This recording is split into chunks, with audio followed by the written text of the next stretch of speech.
tutti, ben ritrovati. Oggi trattiamo l'agnello sambucano. È un agnello che viene allevato a Sambuco, che è un territorio della Val di Stura, quindi sulle Alpi. Lo faremo cotto nel fieno. Per prima cosa vado a ricavare la spallotta, quindi vado a incidere la mia spalla d'agnello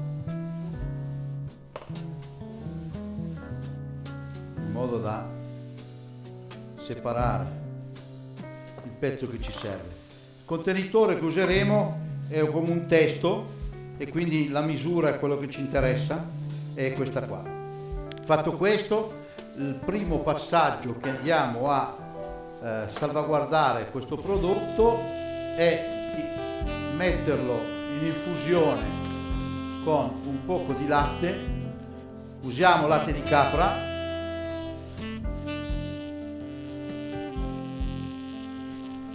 spezie, finocchietto e un po' di altre erbe.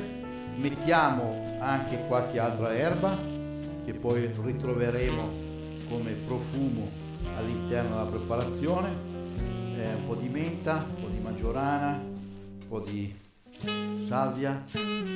Fatto questo, come sempre, un bel foglio di pellicola a proteggere la preparazione. Non andrà in frigorifero, ma verrà conservata a temperatura ambiente in modo da sviluppare aromaticità e profumi. L'altro elemento primario, che è una pasta, che serve a contenere molto bene la nostra preparazione e che ci permetterà di proteggere in cottura tutti i profumi che sviluppano. Ho già preparato una base di 500 g di farina,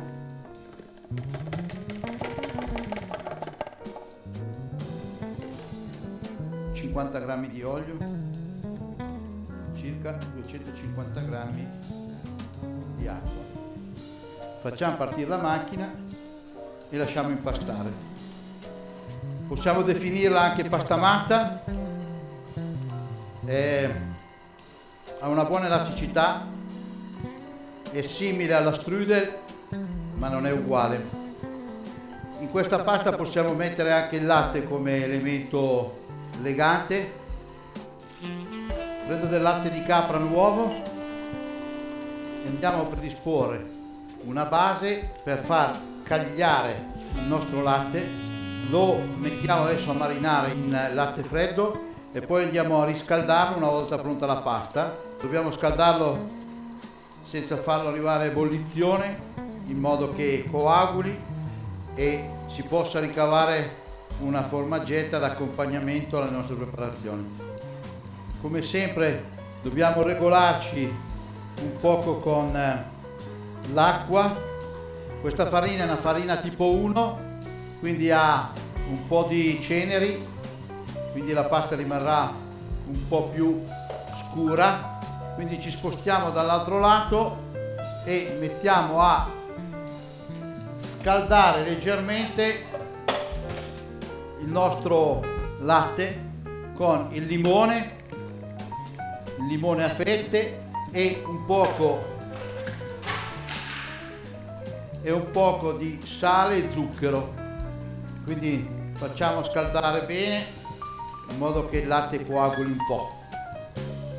La consistenza è come una pasta del pane, come vedete, abbastanza tenera e deve fungere da contenitore, quindi questo impasto ha la particolarità di non far fuoriuscire i profumi ma neanche i vapori dalla nostra preparazione.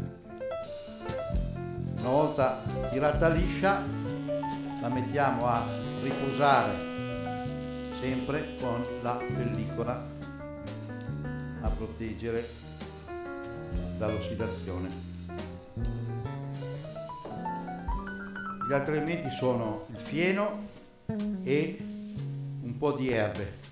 Gli accompagnamenti sono dei cipollotti bianchi che andiamo a pulire, dei rapanelli che andiamo a tagliare in questo modo. Andremo a sbucciare parzialmente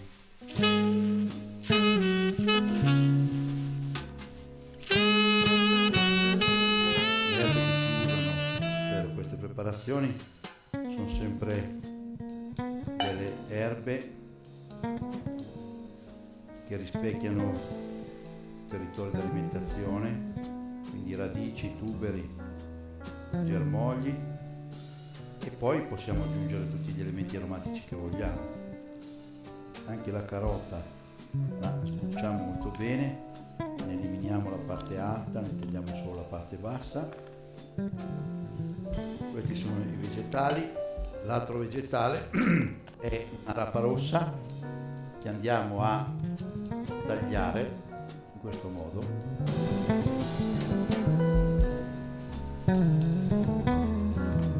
E le basi per le nostre lavorazioni sono pronte. Abbiamo tirato 3 sfoglie di pasta, uno servirà per la base, che andiamo a inserire all'interno del testo, lasciando sbordare un po' sulle pareti. All'interno mettiamo anche un po' di olio di nocciola e lo andiamo a spandere bene solo sul fondo. A questo punto inseriamo il fieno. Fieno d'alpeggio è un fieno sempre piuttosto corto e raccoglie tanti elementi all'interno, quindi è un fieno che ha molti profumi, con tutti i fiori e le erbe spontanee di montagna. Fatto questo, mettiamo uno strato di erbe aromatiche e di erbette. Le erbette che ci servono da umidità, anche se il fieno è lavato, l'abbiamo fatto riseccare perché altrimenti non esprime il massimo del suo profumo. Benissimo, un po' di erbe e andiamo a posizionare il nostro pezzo di carne sopra le nostre erbe. Andiamo a mettere sopra la carne delle erbe aromatiche come abbiamo fatto sotto, in modo da ampliare il gusto dei profumi. Quindi un bel gruppetto di erbe aromatiche, queste fanno un po' da parete. Mettiamo qualche foglia di balsamita, quindi un'erba che ha un profumo mentolato molto piacevole, e un ramettino ancora di maggiorana. Andiamo a chiudere la preparazione con un bel fiocco di fieno. Diamo un bel volume alla nostra preparazione. Ora devo avere una dimensione e una forma abbastanza regolare della mia pasta, in modo che possa combaciare al meglio, e un po' di acqua. Quindi pennello il bordo interno della mia pasta, solo il bordo, e vado a rivestire la mia massa e vado a ricavare un secondo giro di pasta. Vado ad appoggiare l'altro strato. Vedete, è importante che in questo strato non ci siano fori, fondamentale a questo punto, e comincio a dare la forma.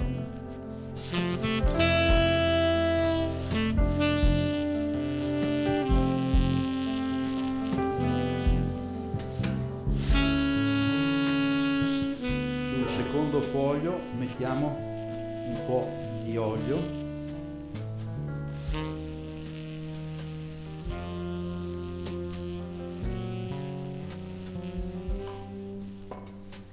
andiamo a posizionare l'ultimo strato e andiamo a chiudere la nostra pasta piegando bene il bordo all'interno e premendo bene sulla pasta. È un lavoro un po' macchinoso,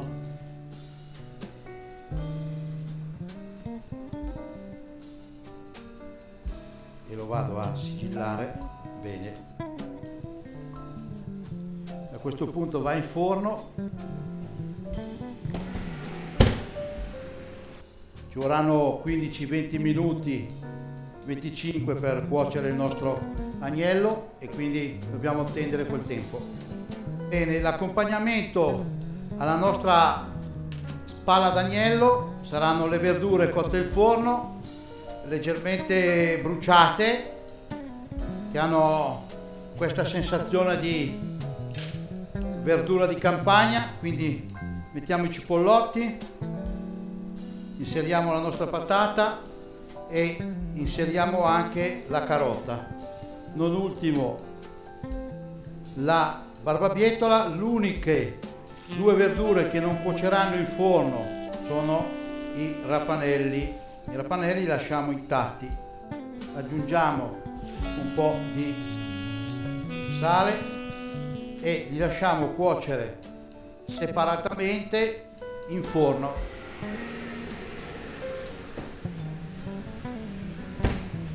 Mentre i rapanelli li faremo cuocere bolliti. Quindi piccola casseruola, abbondante acqua e una buona dose di aceto e anche un poco di sale, e portiamo a cottura questa preparazione.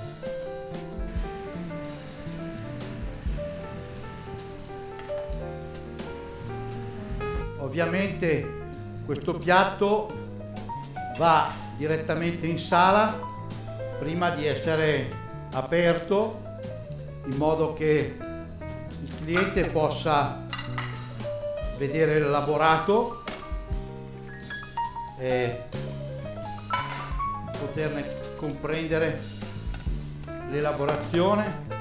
Scaldiamo il piatto e abbiamo ripreso anche i nostri rapanelli, che rimangono di un colore più scarico, come vedete, ma avranno anche una parte acidola. Noi sappiamo che l'agnello ha sempre un po' un gusto potente. Le verdure sono parzialmente bruciate, come se fossero cotte in campagna, e poi abbiamo sempre il nostro sugo di carne, che è l'accompagnamento alla preparazione. Bene, inseriamo un po' di salsa nella salsiera. Normalmente sono 30 grammi a porzione. Piatto, e andiamo a montare per prima cosa i vegetali d'accompagnamento, che saranno l'accompagnamento alla nostra preparazione, ma che hanno un ruolo non indifferente. Vedete, sono un po' arrostiti, un po' bruciacchiati.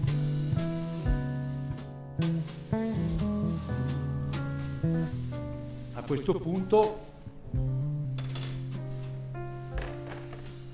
nel mio servizio di sala, avrò l'apertura del mio prodotto.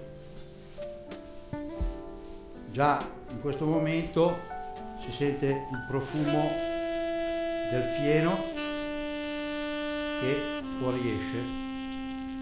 Questa è la base, ok? Vado a togliere il fieno e vado a togliere il mio coscio di agnello. elimino queste erbe che lo rivestono. A questo punto stacco la carne, andiamo quindi a posizionare un pezzo d'agnello, la parte di basso e un trancetto nella parte superiore. A questo punto la salsa in accompagnamento.